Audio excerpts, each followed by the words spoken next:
Welcome to the Dynasty Pulse. We are squatted up tonight, ready to get down on some combine talk. We are coming at you with exclusive premiere on Fantasy Sports Advice Network. We've got simulcast releases on the Undroppables and Fantasy Football Plus. I am Biggs. We got Coach down there, Chev next to him, Schultze up here, not messing around in drawers in the back. Not this time. And Greinberg in the corner, sporting his Canadian flag colors. And combines next week. It's draft season, you guys. So watch this. We're going to talk about combine players, and then we're going to switch out, and we're going to go to Dynasty Pulse after dark and do a mock draft for y'all. So hang with us. We got a good show coming up tonight. I'm excited. Yeah, we all are excited for this. We've been waiting a whole week since the last show. We had a good show last week, talked a couple of face-offs, and we're going to get into a couple more this week. But really, we got the Combine Primer show. We're probably getting a little bit more into it next week, deep dive a little more into it, potentially having maybe a special guest on. We'll have to see.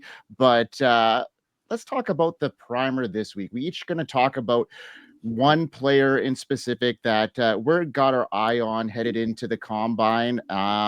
Who's going to start us off? Who wants this? Well, I'm going to translate that for the Americans out there. We're each going to talk about one player that gets you bricked up in the Home Depot. Boom. Goodness. Well, I don't think Chev could have said it better himself. Well, with that intro, I would just like to allow myself to introduce my favorite player. Would that be for the combine? Is that what I should do? Sure. Go ahead, Brickhouse. Brick us up. Yes. The guy that I'm most excited for, the guy that I'm most excited to see at the combine is Kaleb Johnson. Now, I personally was a Kaleb Johnson denier, much like I am a Jalen Waddle denier and a former reformed Drake London denier. However, Greinberg was so gracious as to assign him to the great legendary ball knower to examine his film from the 2024 season. And I am now a Kaleb Johnson believer, full belief. Okay. We're talking about a guy 6 foot, 225 pounds. His top speeds in 2022, 2023, and 2024 all topped over 21.5 miles an hour. So I'm looking forward to seeing how this guy runs. And I mean, I've moved him up from just a disrespectful ranking, and I apologize to the whole Kaleb Johnson lineage for where I had him ranked at first. And now I'm close to putting him in my top 3 of the class. So I'm really excited to see how he runs. I think he's really going to surprise some people, and he might be challenging Amarion Hampton for the second running back selected in the draft this year. I love that. Last week we talked about Hampton versus Johnson. I split it in a portfolio 6'4", it's razor thin. And it's funny enough, I got blessed with being able to do Amarion Hampton's rookie scouting report. And as I've gone through his report, it actually led me over to Kaleb Johnson. So I really like that. The long speed opportunity is there for Kaleb Johnson. Daniel Jeremiah had a mock where he had all these running backs go. It was Janty, it was Hampton. Hampton went to the Chargers. Janty went to the Steelers. And then Kaleb Johnson not there, notably not there in the first round. I think that could shift around the order of the draft between Hampton and Kaleb Johnson. So to your point, I'm very excited, Chev. Many people are kind of catching on to the fact that Amarion Hampton doesn't have that long speed and he can get tracked down. And I think people are starting to see that there could be a shift there in Kaleb Johnson's favor. What they're hoping for on Hampton's end is that he'll have a 4.4 40 somewhere in the 4.4s. Not so sure that's even going to matter per se, because again, the long speed, open field, it's not Jahmyr Gibbs every single time. He's going to get got. Kaleb Johnson has more of that opportunity. So I like what you got to say there. Heck yeah. Yeah, I've had Kaleb Johnson in my top 5 this whole draft season. I've had him right at number 4. Like he's going to be good. We have to see these combine metrics, but yeah, let's go Hawkeyes. Yeah. I think somebody made the point that he actually made Iowa a productive offense. Yeah, 23 of 40 offensive touchdowns scored By him. and his name is Kaleb Johnson. Yeah. Okay. All right. Now, Schulte, it's a little bit past Christmas, but you have, something to report? They don't get that reference. Ooh. I do. Okay, for the Americans, I caught it. I caught it. Noel is translated from the French and Canada for Christmas. Come on, dude. I feel like everybody knows about Noel Christmas connection here. I don't think it's that far out there, Biggs. But hey, for me, Jaylin Noel's the guy. Now, small slot guy, super shifty, quick, agile.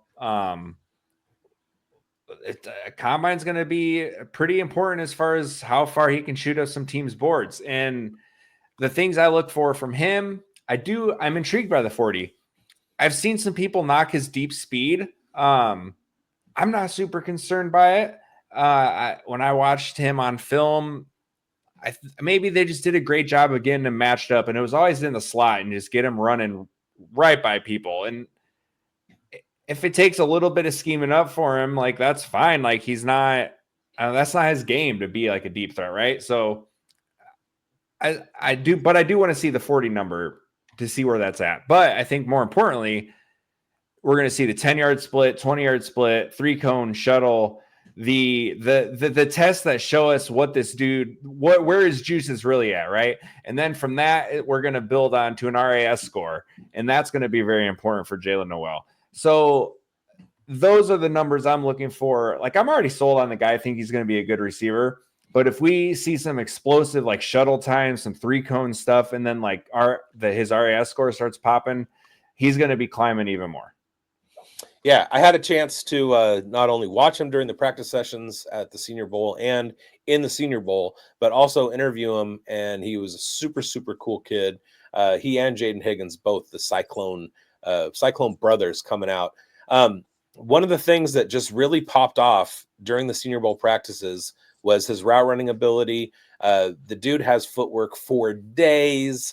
I have comped him to like peak Hunter Renfrow as far as his like ability to create separation with his route running ability. And don't worry about his long speed, because on day 3 of the Senior Bowl practices, he was the highest clocked wide receiver. So the guy is fast enough. Whether or not he's going to go out and run a sub 4.3 40, that's not even an issue. We know from Sumer Sports what metrics we should be looking at that correlate to production in the NFL. And for wide receivers, 40 time is not one of the top 5. So do not worry your little head about Jaylin Noel. He's going to be really, really good, very productive in the NFL. Get him into the right fit that is going to keep him in the slot and utilize his slot ability. And we're talking a guy that could get into the 100+ target range very, very early in his career. Hey, this guy could be what everyone wanted Jaden Reed to be, right? Or what Deontay Johnson used to be. That's fair. Ooh. Absolutely. Deontay Johnson thinks he still is. Yeah. Oh, boom. Future Chief Deontay Johnson. That's where Hey, we got to clip that. go to Mike's face. Mike's face when you said that.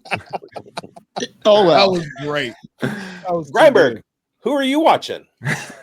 Okay, well, I'm still stinging from the last couple of weeks of the Chiefs Kingdom, and now that kind of bullshit. I'm just joking. No, you guys are good. You guys are all good. I love it. I'm going to be watching Tre Harris, and there's a couple reasons. He's 6'3", 210 pounds. He's got the physical attributes that makes him an opposing presence on the field. Good catch radius, excellent body control. He's a very good contested catch situation guy, and he's got a elite production, impressive 5.12 yards per route run. That stat indicates his ability to generate significant yardage every time he's targeted. So there's some weird situation around him, like why, he's popped off so much. So I'm going to be watching. He's popped off so much. in the brick aisle. And we're going to have to see if he can sustain that in the combine because, I'm looking for him to stand out. And his PFF grade 95 against man coverage. It highlights his ability to beat tight coverage. His size is everything that I'm looking for. And Good size. We love good size. Keep going. 16.1 yards per reception in 2024. He's got the ability to stretch the field and his physicality and control. It's going to be there. He's got a limited route tree though, and he only caught 70% of his targets last year. So I'm looking for him to have a good performance. He's going to have a defining moment because his size and skill and production, if he tests well, it might address some of his mechanical flaws. So I'm looking for him to test well this week. So amongst his size and everything else. Hey, so I mean, he's getting some wide receiver two like push for some people here, and he pushed himself into the first round, and he goes and tests like it. Yeah, he's going to push himself right up into that conversation. And I think for me, I want to see him on the running routes and see how smooth he looks doing it. I think when you get a guy his size, if he can go out there and look really smooth and comfortable, I think that's kind of a big deal too. And a lot of scouts get to see him up close and personal in that aspect now. Yeah, I mean, I'm just intrigued about, his profile and where he's going to land and, where he's going to test there. Big Z, we're going to pipe in there. Well, I have personal hopes, and my personal hope is that he falls flat on his face at the combine because I know what the kid can do. I've seen his college production. You look at his metrics, and they are off the charts, right?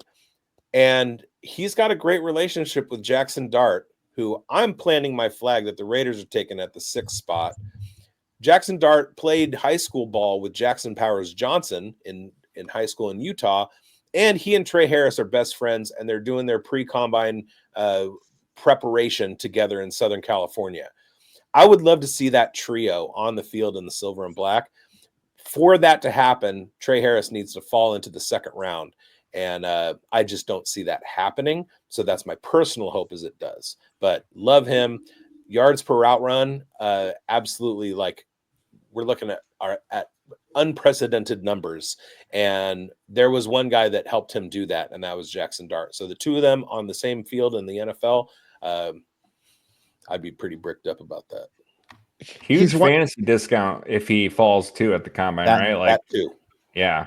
Well, it's just like he's a prospect that there's so much up in the air about. There's so many variables that are just like people are scratching their head about. So that's why I'm really intrigued to see how he measures and how he performs.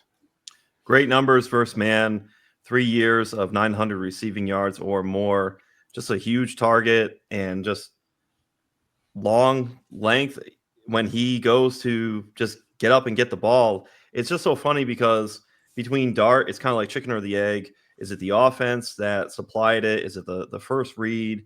All those debates. I think it's just going to be Jackson Dart is going to end up all right and good in the NFL, and Tre Harris is just an absolute baller. And it's just funny. I love, for some reason, seeing that powder blue from Ole Miss and players just do well in college. Maybe it's because I fell in love with A.J. Brown, but I really love Tre Harris, and that's a good one to watch. And to the point, entry point as far as Dynasty rookie mocks, which we'll do on the back half of the show here, we want entry point opportunities. So in the event that Tre Harris did do poorly at the combine, to Big's point, we want to stick to our priors in some of these situations. And in this instance, I think it's a clean sweep in agreement that we will stick to our priors on Tre Harris. But good pointing out, Mike, how he's going to do, because everyone, not just us, is going to be bricked up in the cement aisle should Tre Harris go off at the combine. So Biggs, you got a wide receiver that you got your eye on, probably for a number of different reasons. He's probably going to be looking to keep up with, other, Texas wide receiver from last year, Xavier Worthy, and we'll see how he measures in the 40 dash. But who you can talk about here? I'm going to talk about Isaiah Bond from Texas. Now, I try my best not to be a helmet scout, but there are certain programs that have certain profiles. You look at Ohio State, and you're going to want wide receivers who were recruited or coming out of Ohio State. for a while, it was you wanted wide receivers coming out of Alabama. We're looking at Oregon having, kind of a year-over-year wide receiver, running back, quarterback that are rated pretty highly. And Texas is right up there. And we have the instance of Xavier Worthy running the fastest 40 time. Now, we know that 40 time doesn't correlate, 40 time at the combine doesn't correlate to NFL production. But by the time of the Super Bowl, Xavier Worthy is probably, because of Rashee Rice's injury, the most hyped wide receiver in that Kansas City wide receiver room. Well, he's got an underclassman who's coming right on his heels at Texas, who has been clocked at a 4.28 40 that could improve on that at the combine. Again, that's not corollary, so that's not what I'm going to be looking for. But if we want a smaller guy, Isaiah Bond is 5'11", 180. If we want a smaller guy who's going to be a slot and deep threat, kind of in that mold of Xavier Worthy, I'm going to be focused on the fact that, number one, Isaiah Bond is the youngest wide receiver in this class. That age correlation is absolutely critical. Number two, I'm going to be watching his vertical jump. Vertical jump is the second most corollary statistic for combine metrics. Bench press, because he's a little guy, but he's going to need to not get knocked over like Xavier Worthy. And if he can show that he has some strength in that little body of his, he's going to be able to beat some press man coverage with upper body strength.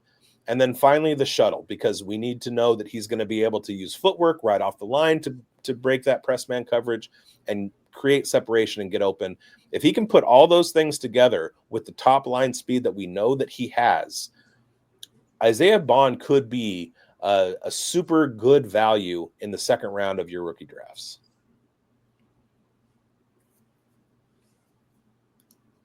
Love it. And I have it speaking to, does anybody have anything they want to add to that? Chev? Schulte's been. Sorry. I like the guy. Schulte's been the Bond guy, so I expected him to just drop off, some serious ball knowledge here. However, I'll say this. I've been a Matthew Golden guy. However, going into this combine, this is the type of thing that absolutely boosts a wide receiver like Isaiah Bond's profile. Like, I had designs on getting Xavier Worthy last year at pick 38, where we took T'Vondre Sweat, Tennessee Titans. But he runs the record. I mean, he runs a record 40 time and creeps into the first round. The Chiefs trade up. Infamously, we know how that worked out for the Chiefs and the Bills. So I think Isaiah Bond is going to help his stock. Obviously, what he put on film this year at the University of Texas was not the best. He did not have the most stable quarterback play. We'll just say that to not poo-poo on another 2025 NFL prospect. However, he at Alabama, you saw the long speed, you saw the deep speed. I mean, he was the recipient of the Gravedigger pass against Auburn in the Iron Bowl 2 years ago, and now he transfers to Texas, and it doesn't quite work out. But this is one of those ones where we could be looking back at this. We could be looking back at what happened at Texas once football starts happening and be like, what were they doing? Like, how come they couldn't figure out a way to get this guy the ball? And then we could be looking at his value in rookie drafts. Hold on. I ran some ADP, some pre-Senior Bowl ADP. I'm going to pull that up real quick. But looking at where he's going right now in rookie drafts, I think that, yeah, he's going at the 206. Like, if he runs a 4.2 and then we get him on an NFL field, there's no way that he's not going to outperform that 206 ADP. I mean, Xavier Worthy, his teammate, the other super duper fast guy from Texas, his predecessor was going around like the 1.7, 108, and we were like, I don't know. So I think the fact that Xavier Worthy paid off in such a manner in the back half of the season, and the fact that he's going, if he runs a great 40 and tests really well, this is going to be somebody who's going to smash at ADP. I do have a theory about Texas. I cannot contain my hate for Steve Sarkisian. And over on Player Profiler, I'm working on part of the rookie guide over there and had a chance today to write up Quinn Ewers, who pre-2024 season, I was looking at going, this is a 5-star recruit, and 5-star recruits hit at a 25% rate in the NFL. He had 3,500 yards passing as a sophomore. That's a semi breakout level performance. Let's see what he can do in 2024. Well, he didn't progress at all. He didn't improve at anything. He regressed in terms of his interception rate. He did not have a good year. And when you have a kid who's a junior, Declare, who gets benched at like mid-game during the season, that is supposed to be the starting guy of a top-tier SEC playoff-ready team, there's something there. Now, we are going to see over the next few years, Quinn Ewers is going to be a developmental prospect because of his performance in 2024. If he had gone out and thrown 4,200, 4,500 yards, 30-plus touchdowns this season, he definitely would have been in the conversation for top 4, top 5 quarterbacks. He didn't do that. He played terribly. He's not mobile. Yeah. And we're going to see over the next few years, if he can get into a situation where he gets drafted by, say, the San Francisco 49ers, and Kyle Shanahan sits on him for 3 or 4 years, and he comes in to take over for Brock Purdy or whatever, that's the perfect style offense that Quinn Ewers' skill profile clocks to. We could be looking at a post-hype sleeper candidate in a couple years along the lines of Sam Darnold, Baker Mayfield, Jordan Love, the story that we've seen recently quite a few times. So we're going to see if he really is a bad processor with a terrible arm that has no mobility and is not creative whatsoever, or if Steve Sarkisian has a terrible program at Texas, completely torpedoes Arch Manning next year, and Steve Sarkisian and Texas were the problem at quarterback, not necessarily Quinn Ewers. That's going to play out over the next few years.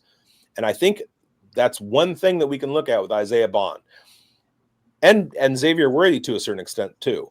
It may not necessarily be their intrinsic talent.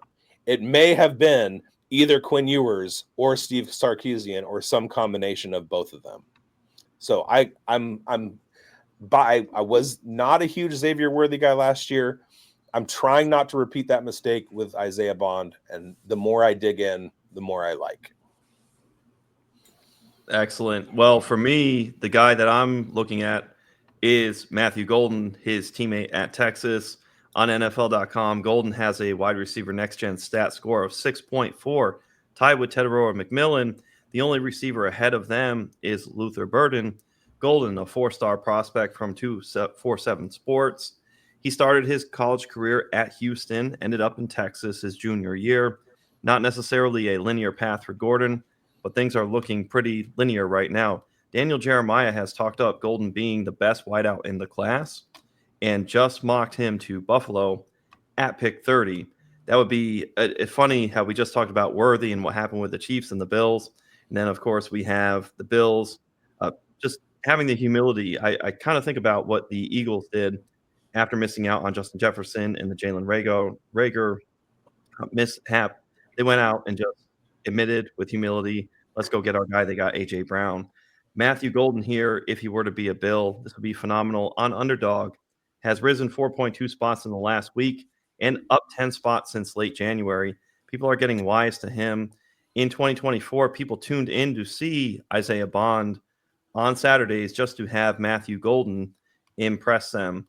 And to your point, Biggs, what we were saying about an opportunity to buy low on Bond, an opportunity to have Bond showcase based on what happened with Ewers, I think there was part of that mixed in there as well.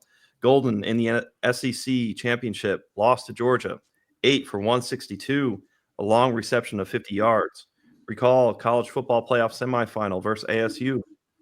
Golden hung 7 catches, 149 yards and a touchdown with a long catch of 54 yards.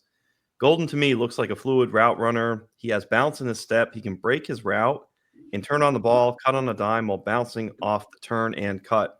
I see it as Golden, he has springs under his feet, which help him change direction and increase his maneuverability.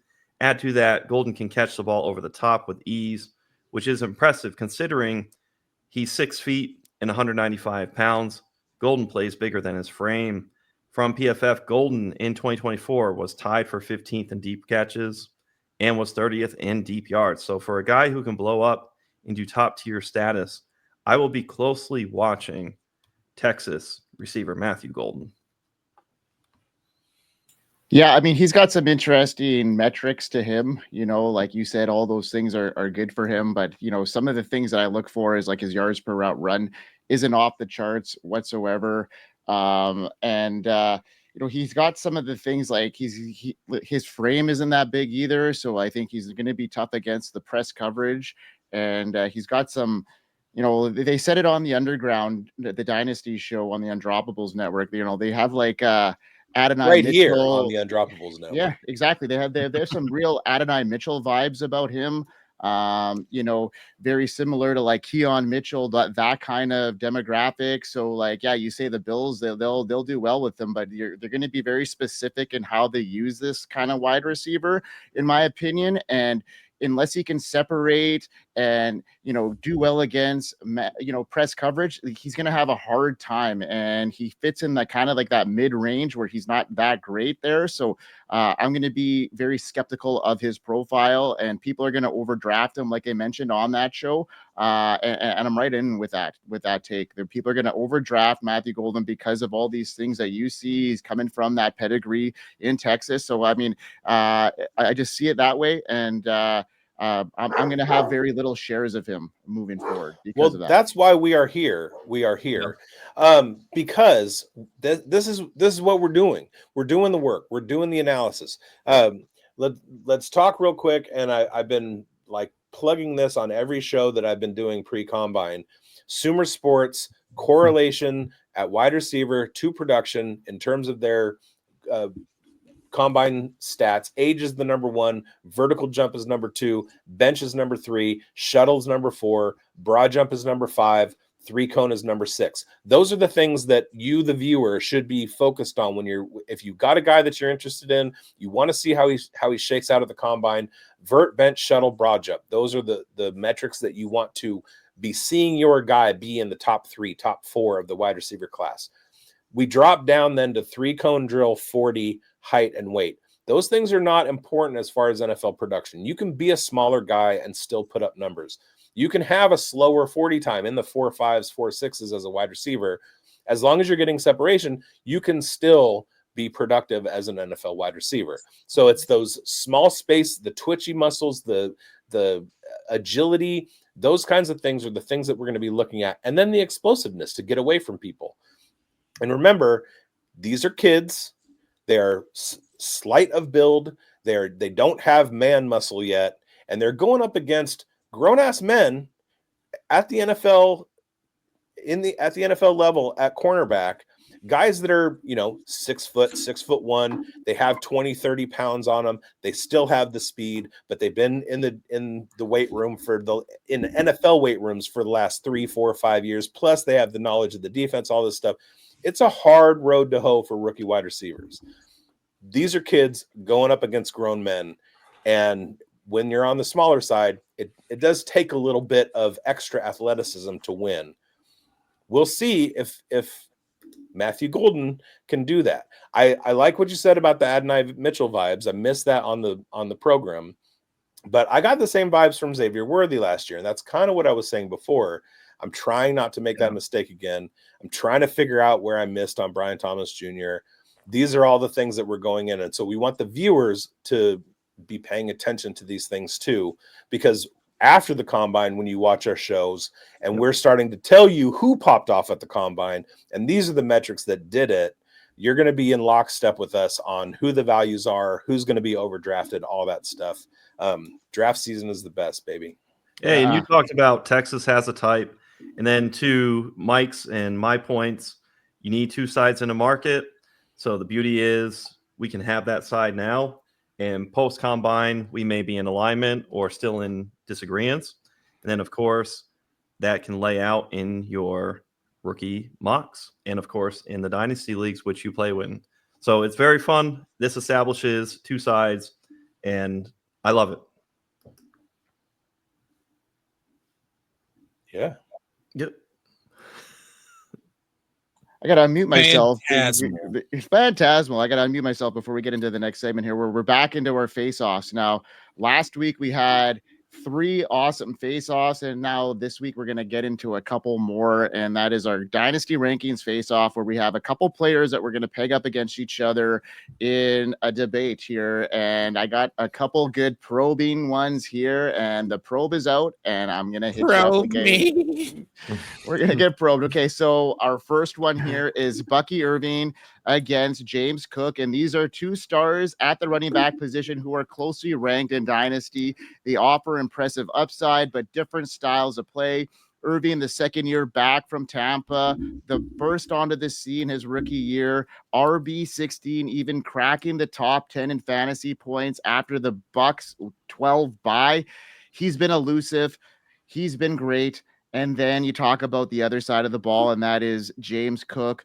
His third year, he had career high 19 touchdowns, which a lot of people didn't think he could even come to because of how much Josh Allen rushes in the red zone. He had a RB8 finish. After struggling with the low touchdown numbers in 2023, he had a massive leap in 2024. Now, Schultze, you've been high on Bucky Irving, even after the combine last year. We talked about it in the offseason. Do you think, his elite tackle breaking ability, his potential to be a true lead back in Tampa, do you see him as having a higher ceiling in 2025 than James Cook, or does James Cook touchdown production and stability in that high-powered offense make him a safer bet in dynasty leagues?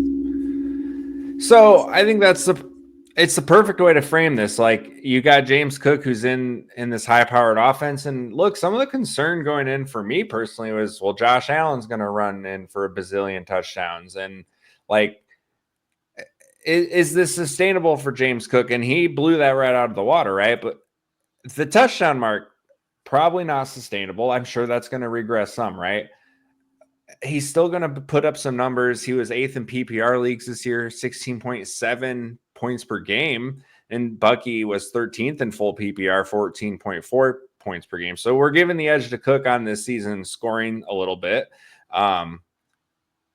When you look at targets, 52 targets for Bucky, 47 catches, 38 targets for Cook, 32 catches. And this is with Bucky getting a little bit of a ramp-up period, right? So expect the targets to be favoring Bucky. Touchdowns, we still had 8 for Bucky. I mean, this guy is a big play waiting to happen. And here's where I'm going to give the edge to Bucky. Yards created. That dude is 4th in the league with 1,255 yards created. And on a per touch basis, that was 6 yards per touch created. And that was 5th in the league. And you go over to James Cook at 3.38, and that's 33rd in the league. He created 808 yards total for 25th in the league. So that's your big discrepancy, right? I know Liam Cohen's run scheme was a huge boost for both guys in Tampa, right? But you don't scheme up a guy creating himself that many yards. Like, that's still Bucky Irving being a pure badass with the ball and making dudes miss on his own. That's going to translate no matter what. You cannot count on a guy scoring 16 touchdowns a year. Give me the guy who creates for himself, and he's just shown as a rookie, he's going to be able to be an elite guy at creating opportunities and taking advantage on his own accord. So I don't see that slowing down at all. Give me Bucky. Not so fast, my friend. I have something to say about this. And what I have to say is everything that you said is absolutely right. James Cook had an outlier touchdown season after having an outlier touchdown season the year prior. 207 carries, 1,008 yards, 19 total touchdowns. We can have that number regress a bit because of the fact that, Josh Allen is going to be the primary goal line back. It just so happened to work out in James Cook's favor. Now, what I would like to postulate to you is, what's the snap share going to look like for Bucky Irving in the games just hear me out. In the games where he played over 50% of the snaps, in 3 of those 4 games, he left early or didn't finish the game. I mean, or like he got concussed against concussed the Raiders game, so we won't count that. But let's see, the New York Giants game, he leaves. I mean, he's ailing. He comes back against Carolina, finishes his RB1. Then that whole week he can't practice because he's just too sore and banged up. I mean, you saw him walking down the tunnel with 17 ice packs on. It was one of the funniest deals of all time. Like, this is a great problem to have from a dynasty perspective, because you could have very easily had James Cook in the 2nd round early of your rookie drafts in 2023, and then come in with, 2022, and then come in with Bucky Irving in the 3rd round of your drafts this year. I think that honestly, if I had to bet on it, I would bet on, as long as Rachaad White's there, I would bet that they're not going to increase his snap share to a point where Bucky's handling 20 to 25 touches a game, just because of what we saw in those games where he was extremely productive on the ground. Like, we're talking extreme efficiency against the Giants, comes back the next week. That was 52% of the snaps. He plays 54% of the snaps, which means every time he was in the game, he touches the ball and he goes 25 for 150, 152 and 1, and then another 3 for 33 in the air. He finishes RB1 that week. The next week, he can't practice at all, and he plays 16% of the snaps before he gets concussed. And then he comes back against the Chargers with 15 for 117. Bucky, there's no question about it. Bucky is as dynamic of a player as they come in the NFL. My question is, coming off of a season that was historic in the fact that he's the first back since Alvin Kamara to accumulate over 1,500 yards from scrimmage with less than 50% snap share on the season, why do we assume that he's going to all of a sudden just take this workhorse role, especially being a sizist a little bit? We've shown us he gets banged up, nicked up, and they still have Rachaad White for 1 more year to potentially take away some of those 3rd down snaps, some of the snaps in the red zone. I'm not saying that in any way I admit defeat on Rachaad White. I'm just saying we might have to temper our expectations for Bucky, and this might be a head-to-head duel more so due to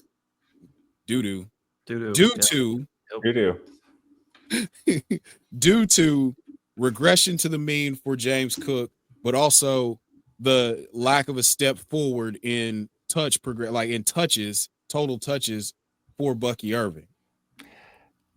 I think it's interesting you brought up the injury thing, because I've mentioned in the past, one thing I love about him is this dude's a freaking warrior. He started to take on a little bit heavier of a workload, and you're not wrong. Like the ice packs proved the point. But despite the game he got pulled for concussion, down the stretch post week 11 bye, his worst game was 13.3 on half PPR. So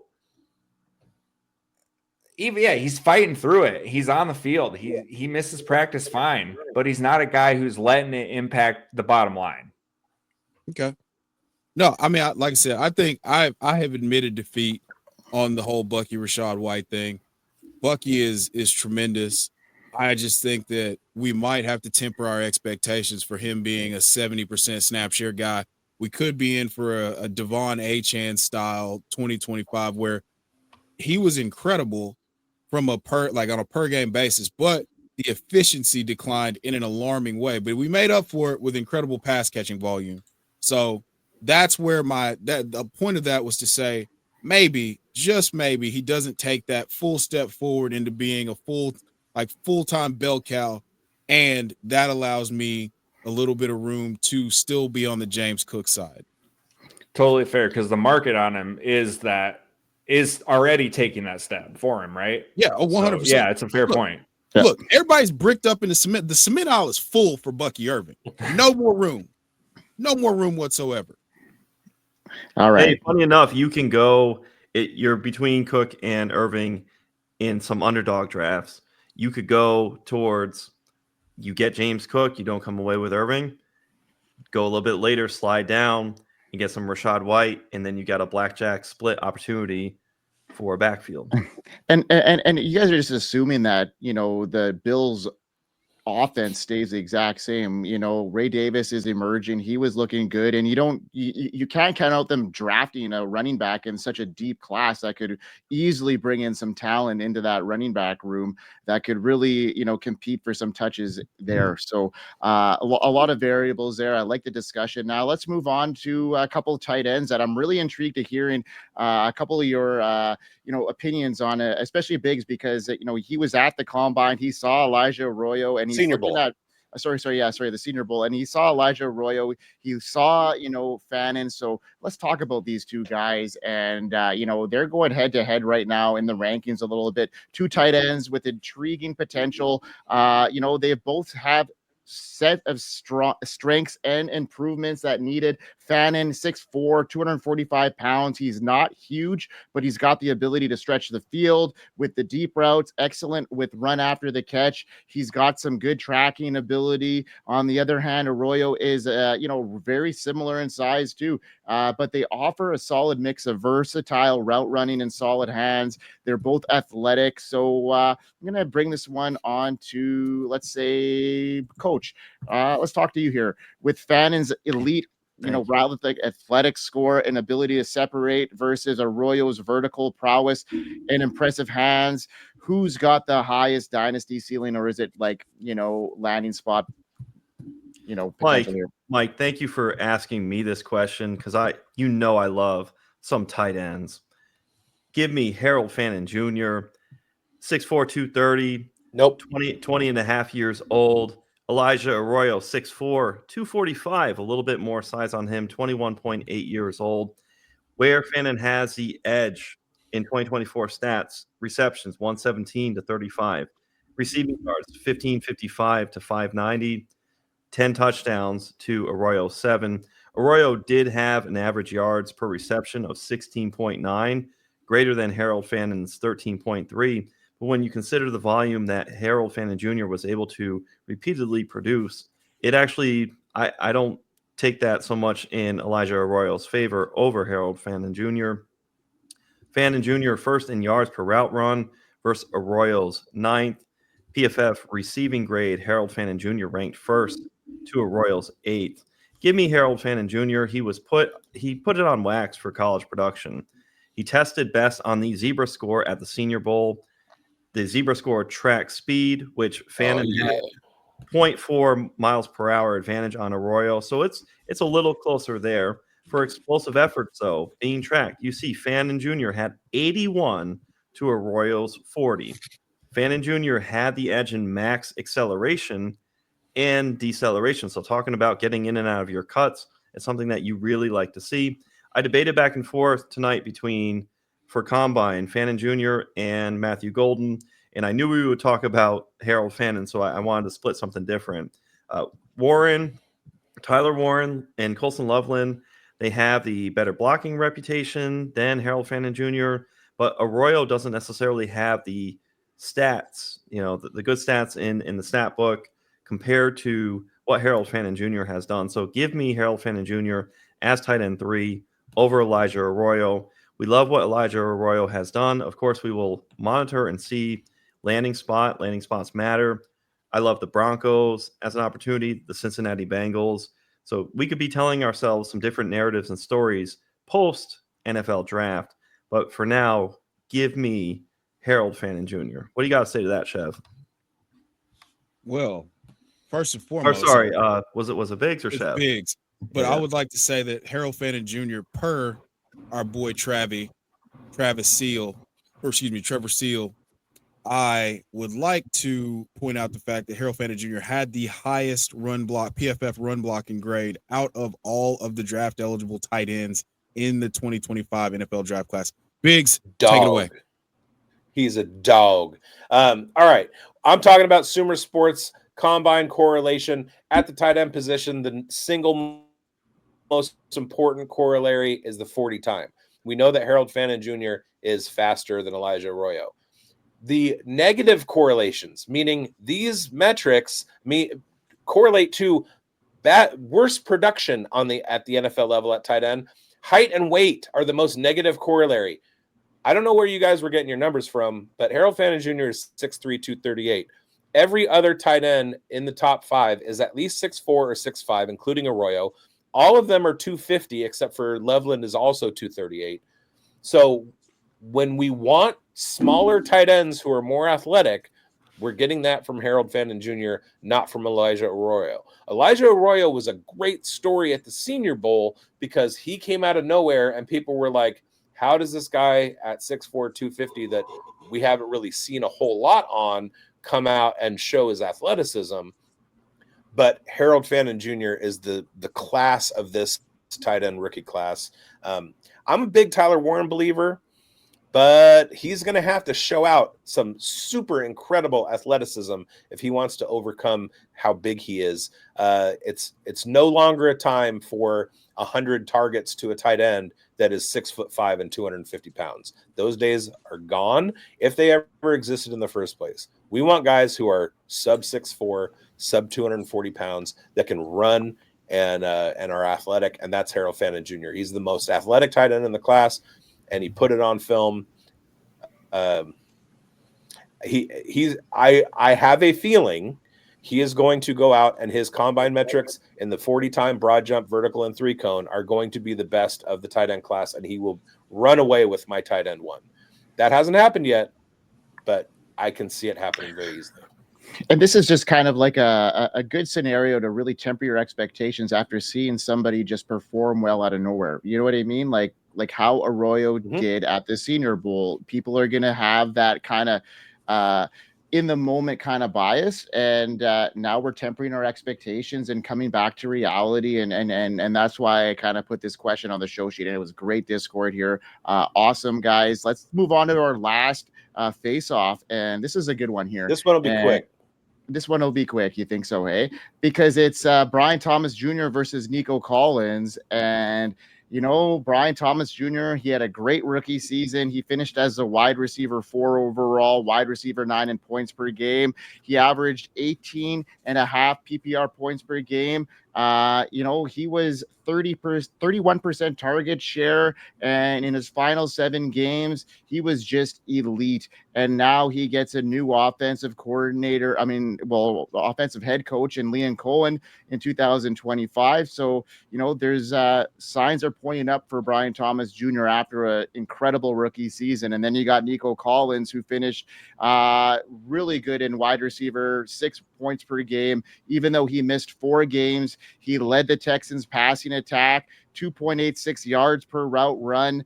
And, you know, we know that Stephon Diggs may not be back next year, and Tank Dell is going to be shelved for pretty much all of 2025. So Biggs, with Brian Thomas Jr.'s historic rookie season and the potential for growth in a revamped Jaguars offense against Nico Collins' established role as the clear number 1 target in Houston, who holds the highest dynasty upside moving forward.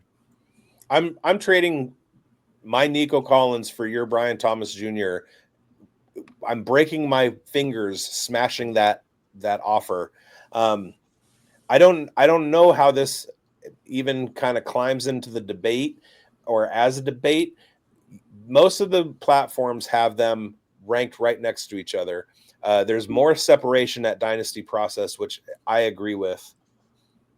I look at Liam Cohen moving to Jacksonville, and after a lost season for Trevor Lawrence, who is a generational prospect who hasn't had his breakout yet, he's got a wide receiver who broke out with 16.7 points per game as a rookie, where it took Nico Collins until his 3rd year to start establishing 17-point plus per game production.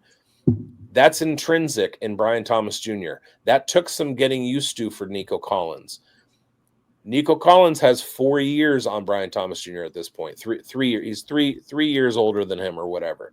We're talking dynasty. We're talking somebody who was plug and play production as a rookie versus somebody who took a few years to break out. Now you got Liam Cohen coming to Jacksonville. Brian Thomas Jr. may not necessarily be as tall as as Mike. Oh my God, my brain just went. Mike Evans. But if Liam Cohen wants an every down go-to guy, he's got him in Brian Thomas Jr. That revealed itself last year, regardless of who the quarterback was. Give me Brian Thomas Jr. every single time. And I'm a huge Nico Collins believer.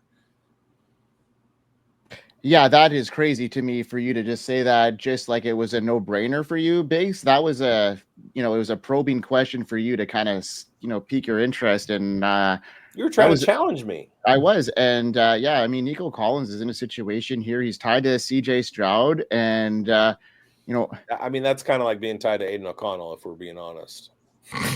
Yes. Cool, man. I don't know about that. Time to buy low on Stroud. That's yeah. I mean, CJ looked okay in the playoffs here. You want me to read you the numbers? No, I'm just saying. Yes. I know what his numbers were this season, but he had a decent last couple of games, and after a rookie season, you can't give up on CJ Stroud.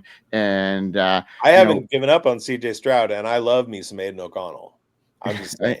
Okay, yeah, you got him closer ranked, fair enough, but I just think that Nico is a bit closer in the range here, but at the same time, I do agree with you with the Brian Thomas take. We'll take a look at it's not Dynasty, but it's live market.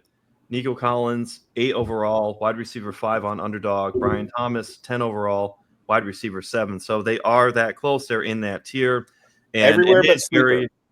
Somehow sleeper ADP. Nico is wide receiver 17, and Brian Thomas Jr. is like 42. That's insane. Behind Chris Godwin. Wild. Yeah. You mentioned the late breakout versus the instant impact. Look, it took Nico. I love Nico too. It took him to get until he got CJ Stroud, right? We just saw Brian Thomas rip the league to smithereens in the second half of the season with Mac frickin' Jones. Mm-hmm. Former first round Mac Jones. Mac Jones was. Hey, that tweet. Anytime you ever say former first round pick, the guy is turbo mega dog poo. Okay. I love accuracy with quarterbacks, and Mac Jones is one of the historically top 2 accurate quarterbacks in college football. I want to say he either had the record or broke the record for highest completion percentage in a season. So don't give Mac Jones short shrift. It didn't work out in New England, but the dude can put the ball where it needs to be. Dude, I watched Mac Jones play half a season of football this season, and what you just said, I'm not buying. I'm not picking up what you're putting down. Fourth most passing yards in a rookie season, Mac Jones. Hey, who's better, Mac Jones or Aiden O'Connell, Biggs? Hey, let's go. I'm taking Aiden every day. There you go. Hey, we gotta get over to we gotta do something else besides talk about Mac Jones and Aiden O'Connell before I start to throw up in my mouth. That's a great Dynasty Pulse after dark. All right, folks. Thanks for tuning in to the Dynasty Pulse on the Fantasy Football Advice Network, also the Undroppables Network and the Fantasy Football Plus Network. Now, if you want to continue on to the After Dark, we're going to be doing a rookie mock draft, 4-rounder. So stay tuned on the Undroppables and the Fantasy Football Plus Network from all of us on the Fantasy Sports Advice Network. Thanks for tuning in. We hope you win. Peace out. Let's do this draft. Yeah.